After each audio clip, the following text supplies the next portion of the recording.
This is Andrew Klavan on The Culture. Hey ho, it's those lazy, hazy, crazy, hazy days of Obama's recovery summer. I don't know about you, but now that I don't have to worry about going to a boring old job anymore, I just love to lie out in the empty field where my house used to be and gaze up at the government stars and consider the bad old days of the George W. Bush administration and how much life has improved in this wholly owned subsidiary of Washington, D.C. that I like to call America. Remember back at the end of Bush's first term when the unemployment rate had risen slightly to around 5.6%? Boy, oh boy, that was just like the Great Depression, wasn't it? Dan Rather told us so on CBS TV, saying it's the first net job loss on a president's watch since Herbert Hoover during the Great Depression. The Washington Post saw another angle and compared Bush to Herbert Hoover during the Great Depression, whereas the New York Times took a different tack and compared Bush to Herbert Hoover during the Great Depression.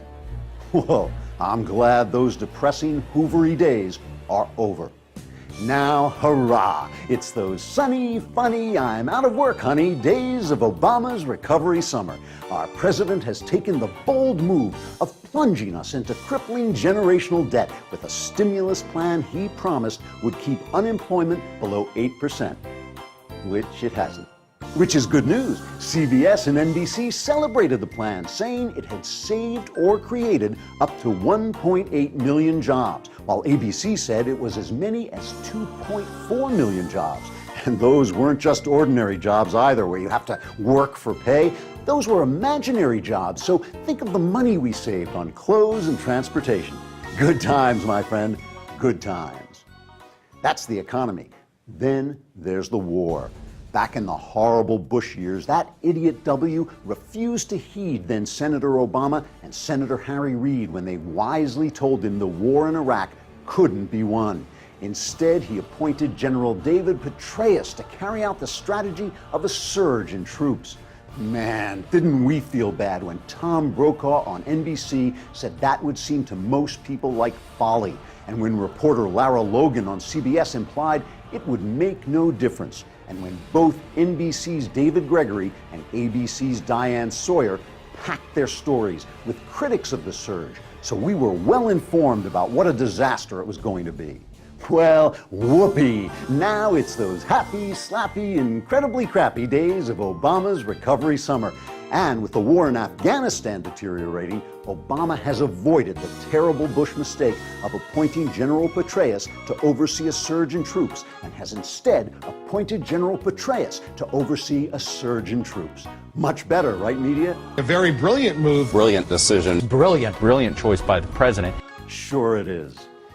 Also, during that rotten Bush era, we had an administration racked by scandal, as both Bush and Vice President Cheney were deeply uninvolved in exposing the non-secret work of Valerie Plame. Bush went around claiming that our intelligence said there were WMD in Iraq just because it did. And of course, don't forget the scandalous passage of that hideous Patriot Act, which resulted in the violation of the rights of as many as 0 Americans. Now, yahoo! It's those roaring, soaring, Constitution-ignoring days of Obama's recovery summer.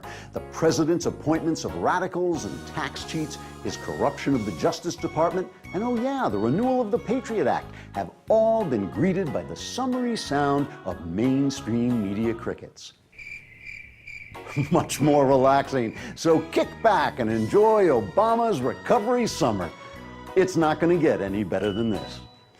The wealth of information on this video was redistributed from the Media Research Center website at mrc.org. They're excellent. Check them out. This is Andrew Klavan on The Culture.